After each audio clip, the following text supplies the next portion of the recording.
Assalamualaikum warahmatullahi wabarakatuh. Selamat pagi para sedulur YouTube.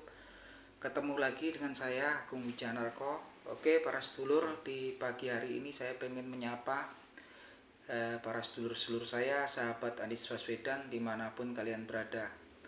Oke teman-teman, kalau kita lihat konstelasi politik atau perpolitikan di negara kita saat ini ya, ada kemungkinan 3 orang capres yang maju di Pilpres 2024. Tapi kalau kita lihat sebetulnya kubunya gitu kan, kubunya cuma ada 2 gitu kan. Satu kubu yang memang mereka berusaha agar yang sukses nanti bukan Anies Baswedan gitu kan, dan yang satu kubu lagi kubu yang mendukung ataupun mengusung Anies Baswedan. Jadi kubunya sebenarnya cuma 2, walaupun nanti capresnya mungkin ada beberapa ya, lebih dari 2 gitu kan.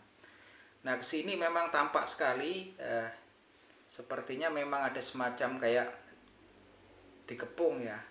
Sepertinya kalau Anies Baswedan ini dikucilkan kan, karena memang kalau ada kumpul-kumpul ataupun pertemuan antara para ketua partai, sepertinya 3 partai yang mengusung Anies Baswedan juga nggak pernah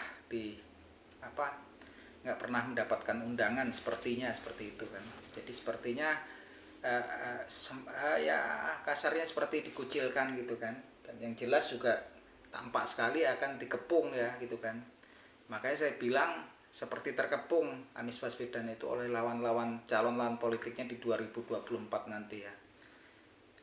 Makanya kemungkinan besar mungkin aja ada 3 orang capres atau lebih, pokoknya sepertinya lebih dari 2 ya capresnya kemungkinannya kayak kita lihat. Tapi sebetulnya kubunya cuma 2 ya teman-teman.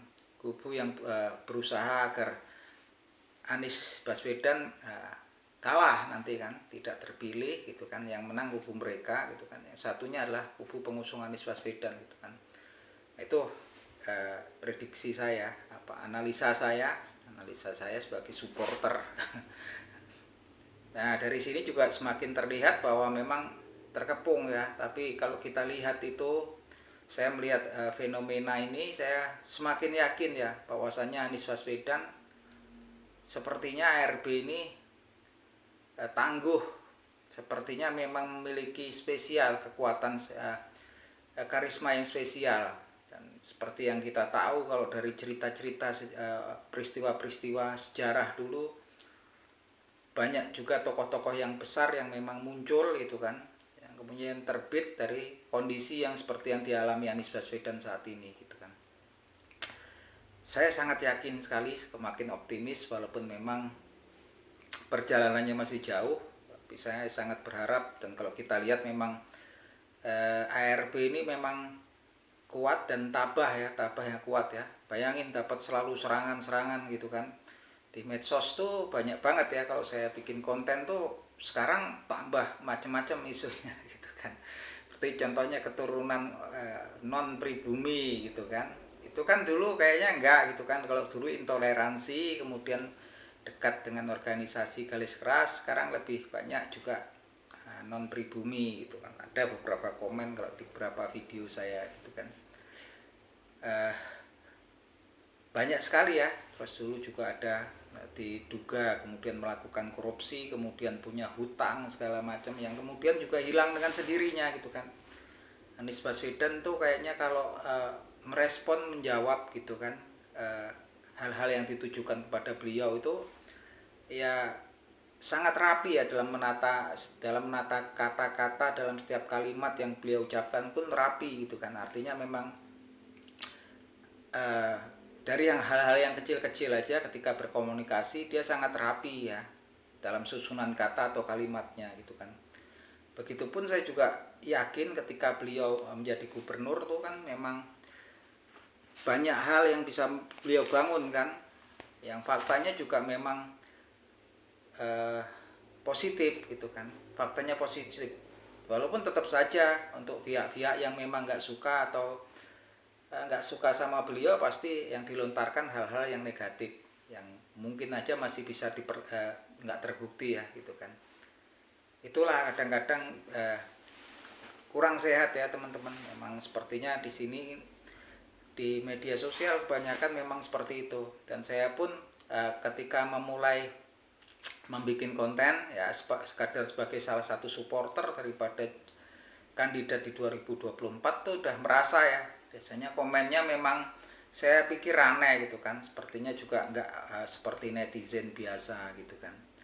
Komen-komennya itu aneh gitu kan, aneh aneh dan nggak seperti netizen biasa itu saya rasa. Tapi sampai disinilah saya semakin percaya, semakin yakin, karena memang kalau kita menilik ke belakang, menilik di sejarah, banyak tokoh-tokoh yang memang akhirnya jadi orang besar gitu kan, yang jadi pemimpin yang kuat dan terkenal gitu kan.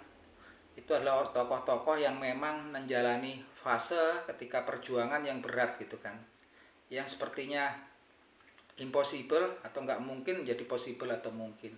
Dan saya lihat ini di kasus Anies Baswedan, sepertinya memang semakin semakin dikucilin, semakin dia seperti dikepung gitu kan, istilah saya gitu, istilah saya pribadi. Semakin banyak sebetulnya orang yang pengen tahu tentang Anies Baswedan atau ARB, semakin banyak orang yang kemudian tahu bahwasanya semua yang isukan negatif tentang Anies Baswedan, semakin banyak yang kemudian nggak sesuai faktanya di kenyataannya gitu kan. Makanya saya juga sebetulnya kalau semakin banyak sebetulnya itu semakin serangan kepada Anies Baswedan, semakin beliau tidak merespon,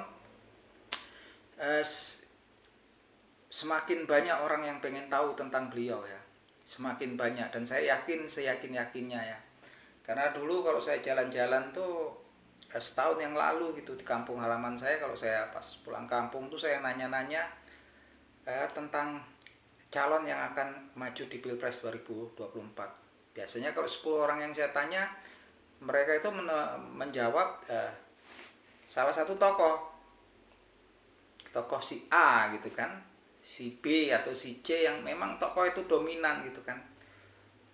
Dan kemudian kalau saya bilang mengajukan nama Anies Baswedan, iseng-iseng kayaknya memang reaksinya negatif, karena jawaban mereka ini, waduh negara kita nanti bahaya mas gitu kan. Sepertinya kan orangnya dari golongan intoleran, kemudian politik identitas lah yang maksudnya, terus yang dekat dengan organisasi garis keras, kurang lebih seperti itu kan.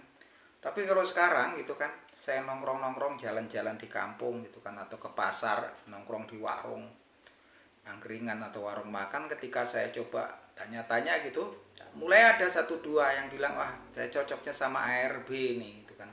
Artinya memang sekarang dengan dunia medsos, semua orang masyarakat kita ini bisa mengakses medsos karena memang HP Android gitu kan, hampir nyaris bisa dibeli ya oleh seluruh lapisan masyarakat di Indonesia, baik dari kelas atas, menengah ataupun menengah ke bawah gitu kan. Dan mereka bisa mengakses informasi gitu kan.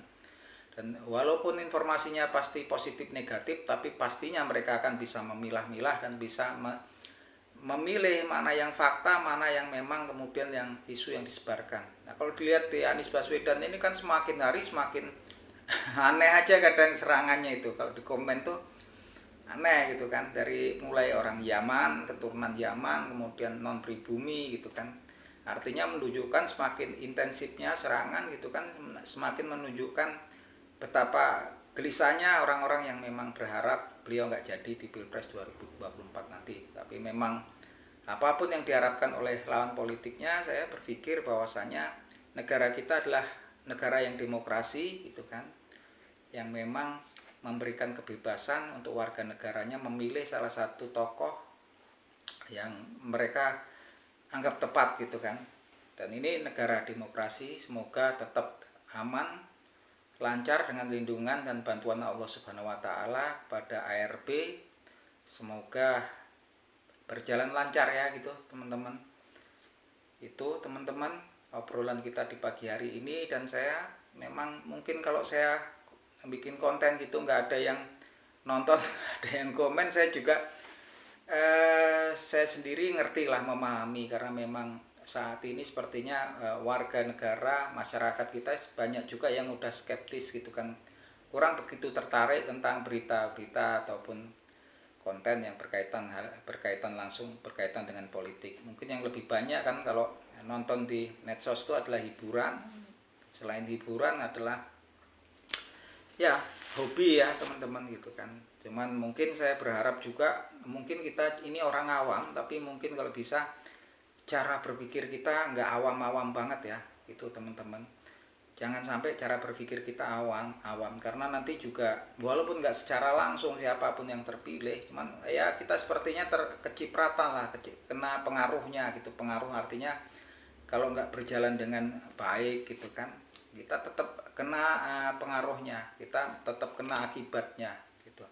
Saya selalu berpesan pada netizen yang nonton video saya, ini sekedar obrolan ya, obrolan santai, dan saya berharap mungkin saya sendiri pun asal muasalnya ya lebih suka kalau bikin konten hobi gitu kan, konten hiburan, tapi memang saya kemudian berpikir mungkin sebagian besar dari kita awam masalah politik gitu kan, tapi saya ngajak ngobrol-ngobrol teman-teman, jangan sampai betul-betul kita itu awam dalam pola berpikir dalam politik gitu kan. Oke, gitu teman-teman, semoga konten ini menambah kenalan saya, sahabat-sahabat saya, sedulur saya di channel ini. Oke, gitu teman-teman, matur nuwun.